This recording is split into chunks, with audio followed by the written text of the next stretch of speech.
same great American flag. Our best days are yet to come. Together, we will make America great again.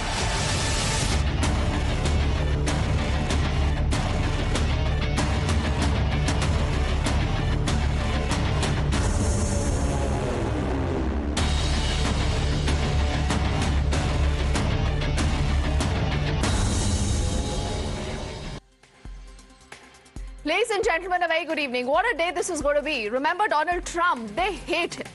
They just hate him. No one thought that Donald Trump is going to come back to power the way he did. Much like Narendra Modi here in India. There were a lot of people who told you that Narendra Modi is not coming back. This is going to be the India Alliance. Rahul Gandhi was out to save the Samvidhan, to save democracy, because he said Narendra Modi ne desh ko bech diya. But then look at the kind of similarities today between both the world leaders. Whether it is Donald Trump, whether it is Narendra Modi. They are most hated. But in spite of the fact, it is both the US and India, that is Bharat, that have ensured that the people's verdict will hold precedence. Both have created history. Both are cult figures. Both have become bigger than their parties. Whether it is Donald Trump, whether it is Narendra Modi. And both are here today to just change the world order. Both of them are audacious. They aren't scared of anything. Whether it is Pakistan, whether it is China, whether it is Russia, whether it is Europe today, whether it is the Middle East. You have the world. You have the world, ladies and gentlemen, in a bated breath to figure out what will happen when Donald Trump officially takes over as the next president of the US. Now, the personal chemistry between the two again is no secret because you've seen much of that playing out in public domain, right from, number of their meetings to Howdy Modi to the Donald Trump event that happened here in India. But then you still have that bunch of the quote-unquote, the wokes, the liberals who've despised them. They had a problem with both of them because before they came to power, they were nobodies. They were just nobodies. Nobody knew Donald Trump and clearly no one believed that he will have a shot to power, much like Narendra Modi. लोग कहते थे ये कौन है, कहां से आए हैं, क्या करेंगे? Those were the questions asked. But like I said today, they are both cult figures who are redefining geopolitics, who are redefining this relationship between the US and New Delhi today, and who possibly are here to stay for the next decade or so to redefine what could happen. There are critical questions today that we will look at about the personal chemistry, about how the world order will change from here. What is the biggest message for a lot of people today? And not just remember a Rahul Gandhi who here in India continues to tell you कि संविधान खतरे में है, देश खतरे में है और सब कुछ खतरे में है. But even Donald Trump has met much the same fate in the US.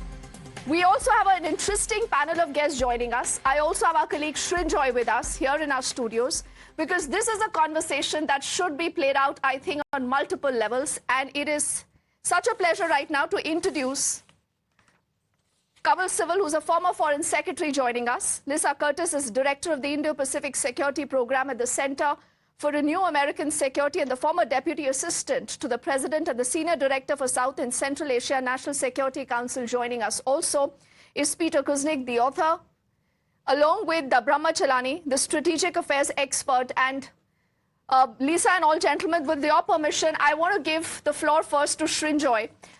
Because Srinjoy is really passionate about, this entire issue. And when we've spoken about Donald Trump, when we've spoken about Narendra Modi, Srinjoy, it's good to see you smiling. Now, what is the world, today looking at? People say that Donald Trump coming is going to be changing everything, but I think change is an understatement. There is going to be an upheaval. Are we right? Oh, yes, undoubtedly. Here is a man who was dismissed 4 years ago. All of America thought that he was just, for 4 years, those 4 years were just something that was unexpected and it was over. And now he has come back. History shows that this is so unusual in American politics. And most importantly, and these are actually the reasons, he has not just got the electoral vote as he was expected to, he has got, unlike many Republicans for many years, has got the popular vote. Yes. That's the way America has told him that, look, we are with you, we support you, we don't trust anybody else, and we want you in power for 4 years. It's a clear message to Donald Trump. Now we have to see, because the only thing predictable about Donald Trump in many ways is his unpredictability. Now we have to see exactly what he does. He's said a lot over these 2 months, since the 5th of November, and maybe even before that. The question is, what will he do now with the things, of course, which are top of the list, like Ukraine and Russia, like West Asia, like the economy, like tariffs, and what will he do vis-a-vis South Asia? Is that high on his list? Probably not. But nevertheless, because he has a good equation with Modi, because he has often said while he was president that we don't have any trouble with India. So keeping that we do well with India is something he's said in the past. So if that is so, then hopefully relations, regardless of all these things that are being talked about, tariffs, the visa issue, a variety of other things, even I would imagine there must be quite a few Indians who are illegally in America. All these things apart, you would imagine a positive relationship over the next 4 years. Okay, and Sridhar, I'm glad you've touched on the challenges, because that's the real test, I think, of any relationship. And as Sridhar was putting out a lot of these points, I noticed that Peter was, also having a good laugh. Good to see you also, Peter, smiling. And I want to get in Lisa first before I get you into this conversation, also Brahma Chelani and Kaval Sibal. Lisa, from the look of it, Narendra Modi and a Donald Trump, anyone who's studied their trajectories, who've studied their politics will tell you that they can just redefine anything and everything, Lisa. Are we overestimating these two gentlemen? Well, I think you're right that they are both very strong leaders who have been able to, push forward dramatic changes in their respective countries. And I think this is one of the reasons that they got along so well. In the first Trump administration, there were many meetings between President Trump and Prime Minister Modi. We all know about the major gatherings, the Howdy Modi, the Namaste Trump meetings, which sort of, help solidify their respect for one another.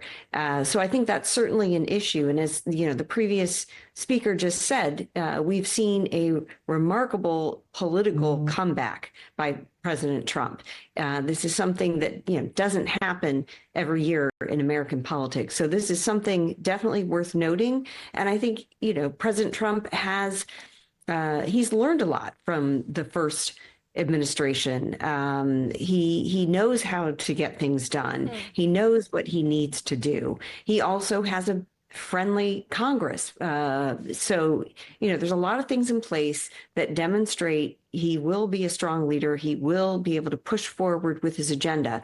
But also, we know he is unpredictable, and we know that he can change his mind. He did so on TikTok. In 2020, he supported banning TikTok. Now he's TikTok's greatest supporter. Yes. We had a remarkable thing happen over the weekend where for 12 hours, TikTok was not available. And it made a lot of, 170 million users in the United States, made a lot of them very angry. And when it came back online around noon on Sunday, people were very happy. So, President Trump is in touch with the polity. He's in touch with the voters. And, he's going to take positions, and they're not always going to be predictable. But, he is somebody who has a great deal of support right now. And I think we're going to start seeing, right after he's sworn in, him take actions that he has been committed to, whether it's on energy policy, immigration, revamping the federal government. We're going to see early on steps in this direction. I think that's a good point, Lisa, that you do make up. And, Peter, you want to push that point a little further because, a true politician, and perhaps Srinjoy will agree with this, is someone also who recalibrates, who makes a course correction. Like, the TikTok example that Lisa gave, Peter, is enough to tell us that this possibly could be a different Donald Trump. Like Narendra Modi has gone on to reinvent himself, understand the pulse of the people. Is this the Donald Trump we are looking at, Peter? I was more optimistic until I heard his campaign rally yesterday. And that didn't sound like the new Donald Trump. That sounded like the old Donald Trump. Donald Trump who's got a litany of grievances.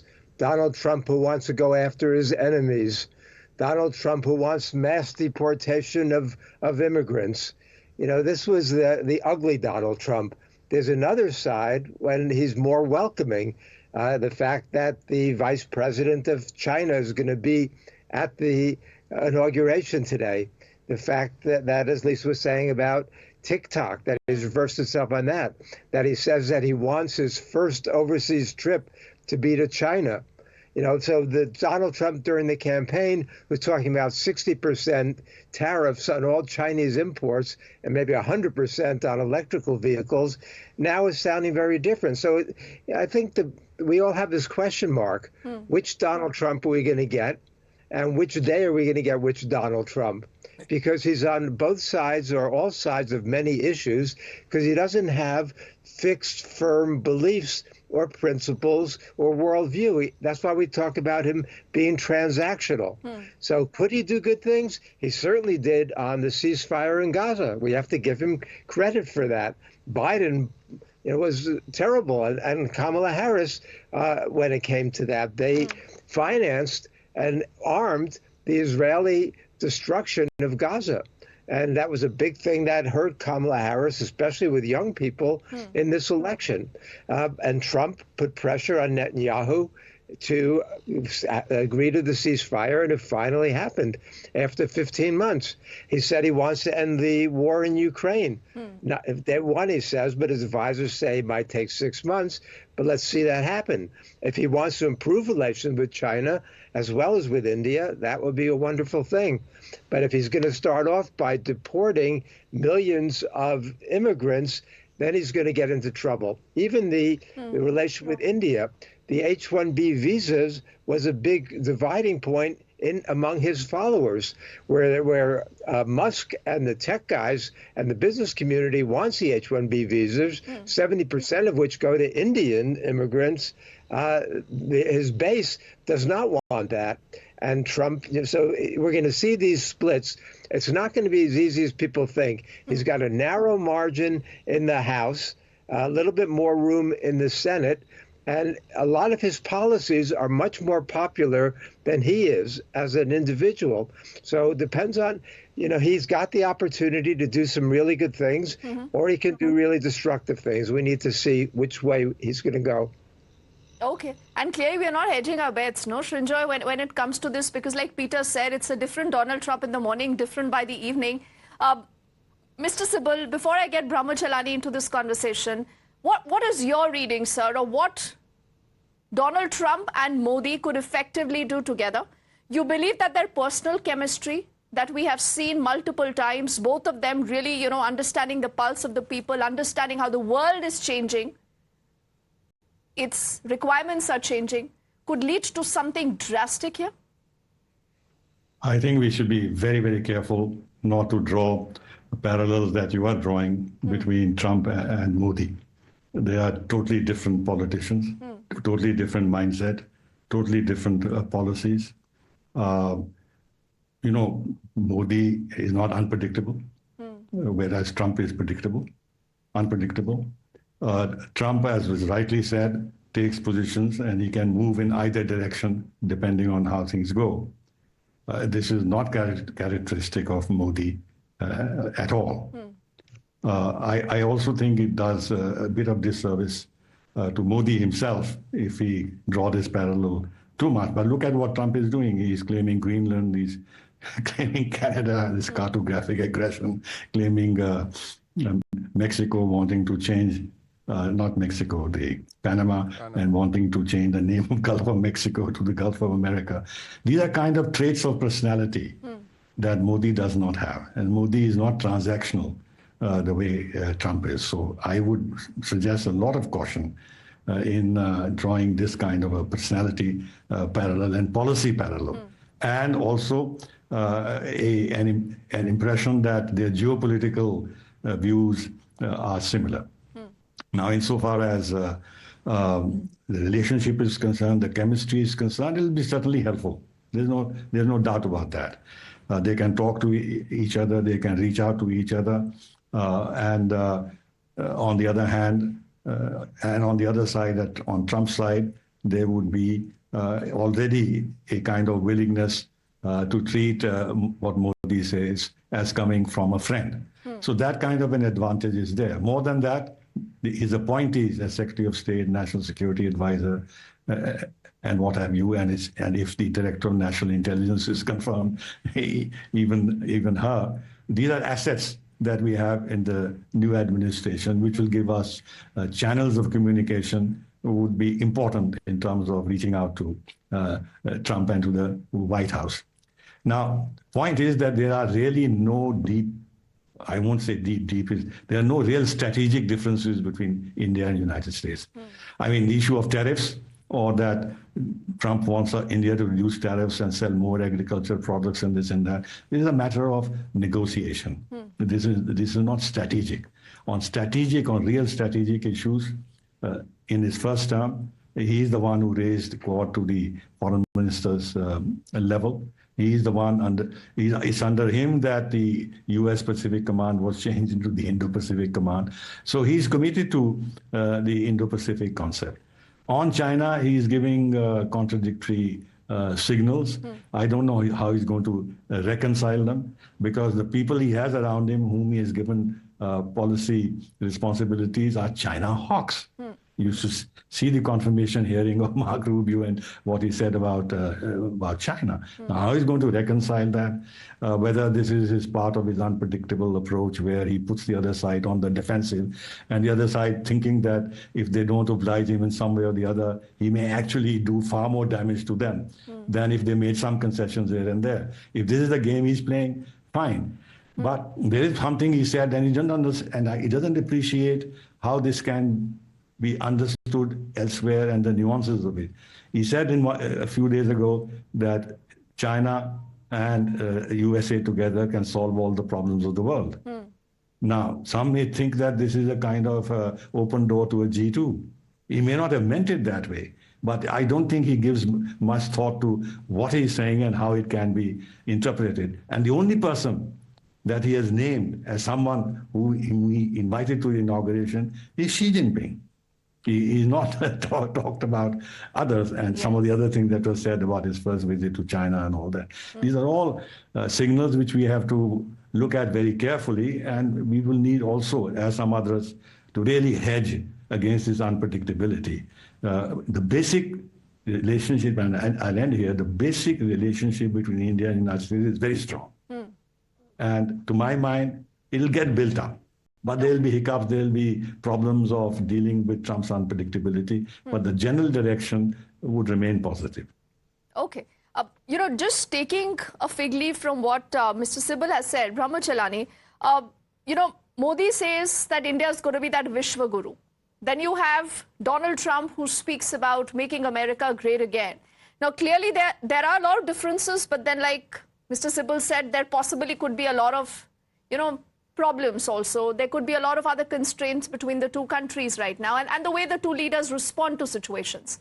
What is your assessment of what the next few weeks to next few months and this relationship could look like? According to international relations theory, inter-country relations are shaped by impersonal forces, including cold calculations of national interest. But Trump and Modi serve as reminders that history is shaped more by the role of personalities that lead nations, including their personal strengths and weaknesses, their idiosyncrasies, and their hobby horses. So take Trump.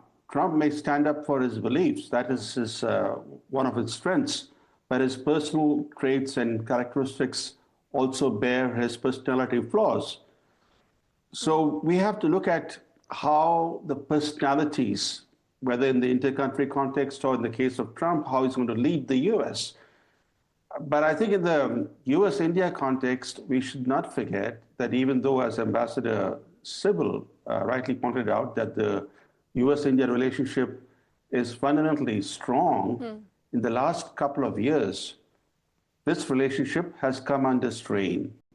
Under Biden, the divergence of U.S. and Indian interests in India's own neighborhood has become stark.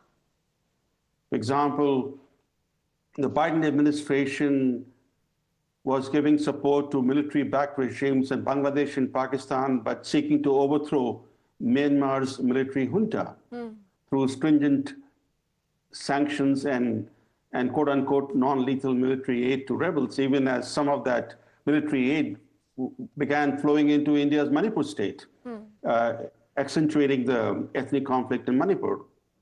So the divergence in U.S. and Indian interests in India's own neighborhood has become so stark that you cannot ignore that. If India is a strategic partner of the United States, certainly the U.S. needs to work with India so that India's interests in India's own neighborhood are not just ignored, but the U.S. shouldn't actually work against India's core interests in India's neighborhood. So salvaging the relationship with India has to be one of the priorities of the Trump foreign policy team. But we don't know as yet what his policy approach to India would be. Yes. Though we know from his first term that he has a very positive view of India, and his national security team, especially his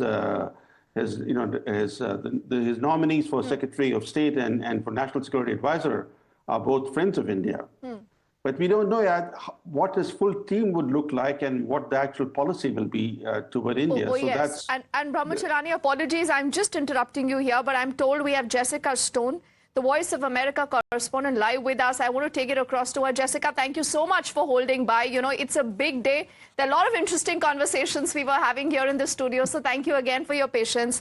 First up, tell me, we are just, I think moments away from that big, historic, like people are saying, takeover of America by Donald Trump. Now, we're also talking of Narendra Modi. So when Modi and Trump meet, when they have met in the past, there's something about them, the relationship. What makes this so special, Jessica? Well, I would say populism very working class. And they do have an affinity for each other. The Howdy Modi rallies that years ago, Trump has firmly welcomed. Jessica, I just have a bad audio line with you. I really want to ensure that we get this better. Just allow me a few seconds as we'll also talk, Srinjoy, about these images now that are live coming to us. And we'll look at the entire ceremony getting kickstarted in just a moment. But maybe I can allow Brahmacharani to complete his point. Apologies. Brahma, you were saying. Well, I was talking about the challenges that Trump faces. He has several major foreign policy challenges, including the Ukraine war, the Middle East crisis, and India is certainly not a pressing challenge for him.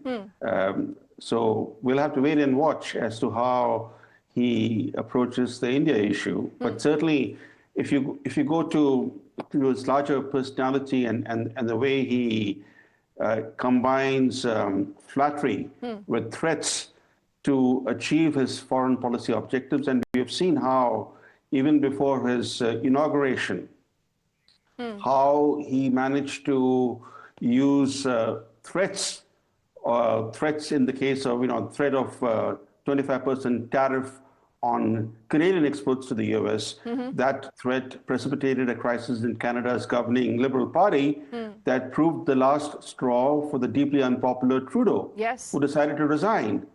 And the fact that the Trump threat is working is also apparent from the slew of new border security measures Canada has announced to address Trump's two main concerns: illegal border crossings by migrants and the smuggling of illegal firearms and drugs into the U.S. Oh, yes. So similarly, we have seen how Trump has used his threat, the threat that all hell to pay if the hostages were not freed by his inauguration day, a threat aimed at not only Hamas but also at Israel, how that threat has helped secure a Gaza ceasefire deal. So, he's very good at deal making, and I think one has to read his book, the 1987 playbook, The Art of Deal Making. Okay. The art of deal. I'm sure we have a lot of interesting to talk about, but my team tells me we are, just out of time, Brahmachalani. So I'm thanking Lisa and all gentlemen for the moment for joining us. But through this evening, we are building up to that big moment. We'll have a lot of interesting details, a lot of pictures, a lot of conversations here on Times Now. Don't go anywhere. On the other side, back with more.